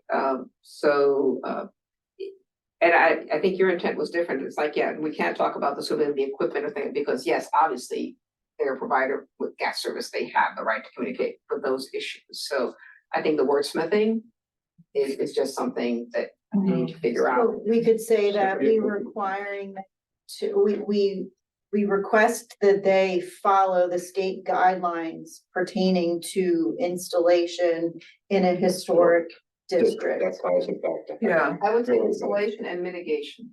The installation, the mitigation is to put a cover or a discrete or a plan. Yes, and then the mitigation, the concealment method as previously discussed in meetings to again, mask in historic districts, because then that alleviates this concern of self-concealment, which creates a fire hazard. and a safety hazard, Right. yeah. Cynthia, you go with these words? I'm just writing them down. I'm typing what we're saying, because I can no longer write as fast as I can type. Something happened to my brain along the way. So even on this stupid little phone. So where I've got so far is HAC recommends to city council that the city engage immediately with the gas riser program to ensure the installation and mitigation be compliant with state guidelines. Let's say state and HAC guidelines, shall we? What was, and you also. state referenced- guidelines for a historic Exactly, district. for the historic district. Because they're very specific. Yeah. Yeah, There's some hair splitting on which version of that is the real version, but they both are, say this. For an historic district. We make an affirmative statement that at this moment, the installations do not meet historic Yeah. area commission's standards, Yeah, period. nor the states, it sounds Well, like. the state can speak for themselves. Right. What? They're probably more, I would hope I hope they would take us into consideration, but you would think they'd at least be scared of state guidelines. I mean, You'd think. no, the only way it gets enforced is in civil court, humans. That's it. Get yourself a lawyer and go have a lawsuit. So they know that. So this is a That's why they chicken have, game. that's why they have going on. their attorneys Yeah. involved. Don't put chicken game in the minutes, okay? I'll try to remember that. It's a context. Well, it's a matching of wills, I think, and Yeah. there's a lot of innocent contractor people who are stuck in the middle, which isn't very nice. So here's where I've gotten so far. PAC recommends to city council that the city engage immediately with the gas riser program to ensure the installation and mitigation be compliant with state guidelines for an historic district and HAC guidelines. Presently, many installations are not compliant. I'd like to add in addition, that the city has to approve any communications to historic area residents pertaining to this project. Pertaining to To the its gap adequacy to meet historic guidelines. Well. I mean, I know it's a little bit mushy there, but I'm just trying to get it back to hack. Okay, Help me out, Cindy. I'm working on it. Uh,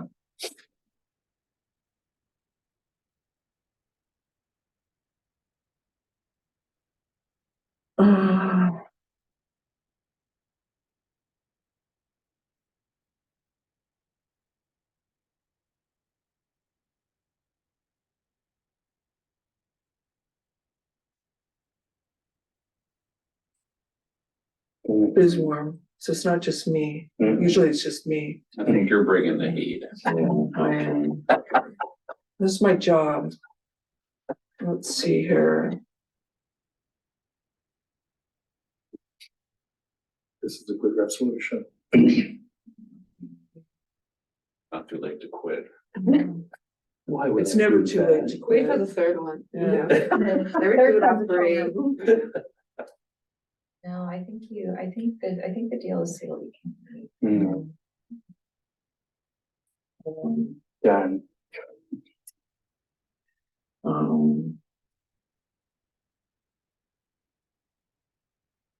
Again, we live in town, we have to live with these things. I put on a mask when I go out in public. Yeah. People throw rocks at me. Yeah. I'm not who you think I am. I'm not a hack, I've never heard of So one thing I would say is, City of Newcastle is a big place, right? We are a tiny little place. Yes, we are the Historic Area Commission. But this same shit show is gonna take place all over this whole city, and these ugly things are gonna be stuck on the front of people's homes.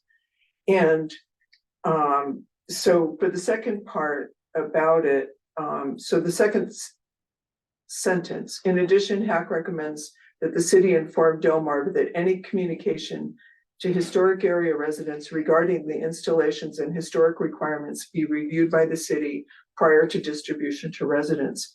I wrote historic area residents, but I would say, I would like to say City of Newcastle residents. And we would recommend that limitation, that restriction apply to all residents, communications to all residents. That you are going, I have to say, because that's my role, you are going beyond the purview, because even if they have by law this requirement, it is one that's specific to the It's historic. specific to the historic district.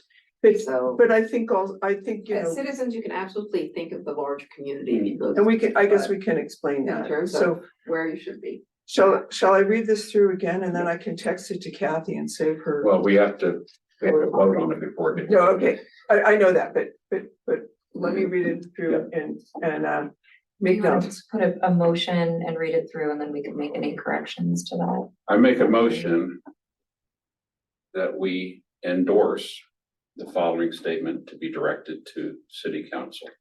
Okay. The Historic Area Commission recommends to City Council that the city engage immediately with the gas riser program to ensure the installation and mitigation be compliant with state guidelines for an historic district and HAC guidelines. Presently, many installations are not compliant. In addition, HAC recommends that the city inform Delmarva that any communication to historic area residents regarding the installations and historic requirements be reviewed by the city prior to distribution to residents.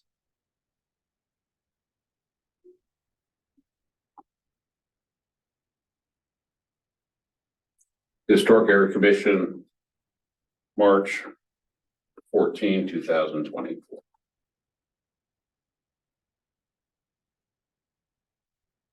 Did we screw up on anything? No, I mean, in terms of Yeah. I'm keeping it within the riverbed, Within no, our- yeah. Got a second? Second.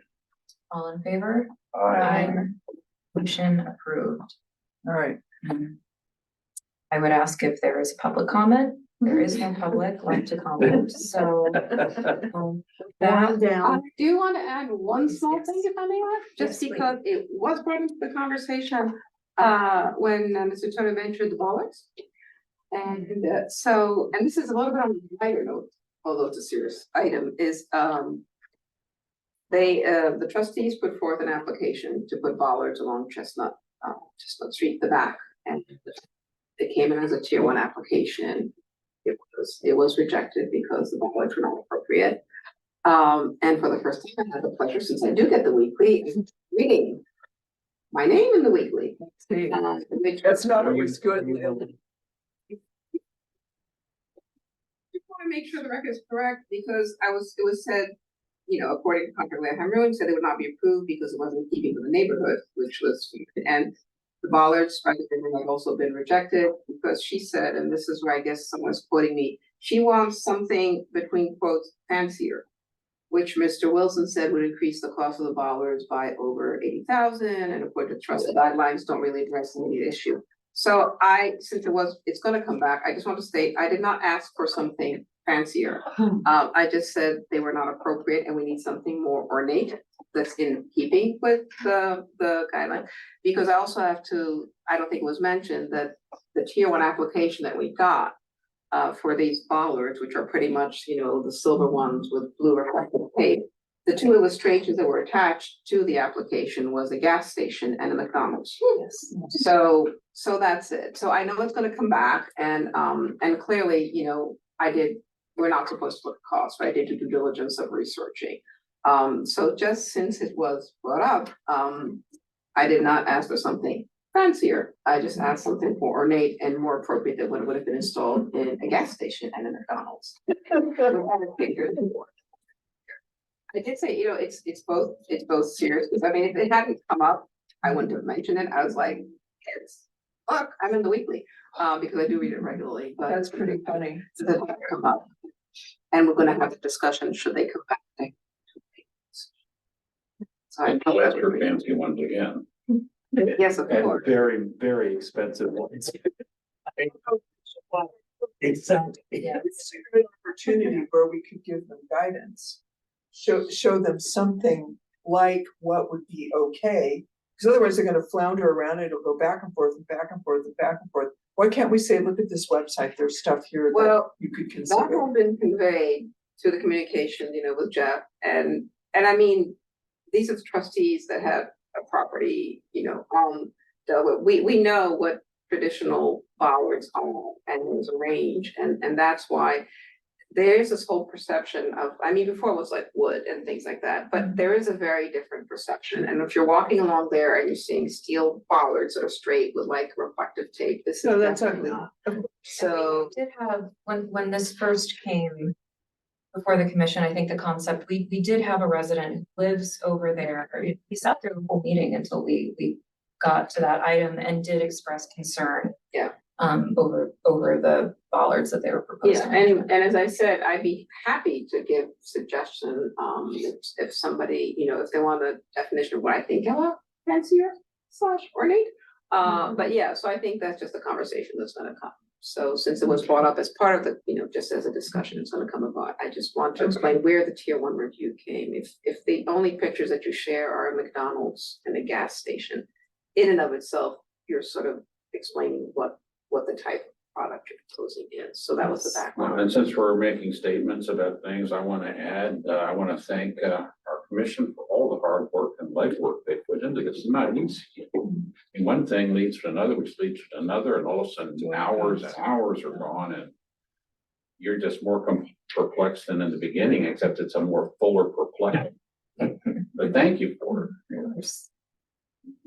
It's weirdly fun. That's not healthy. That's not healthy. On that note, can I make a motion to adjourn? All those in favor? Second, So, I'm sorry, thank you. Cynthia seconds. Second, all those in favor? Aye. Motion approved. Thank you, Kathy.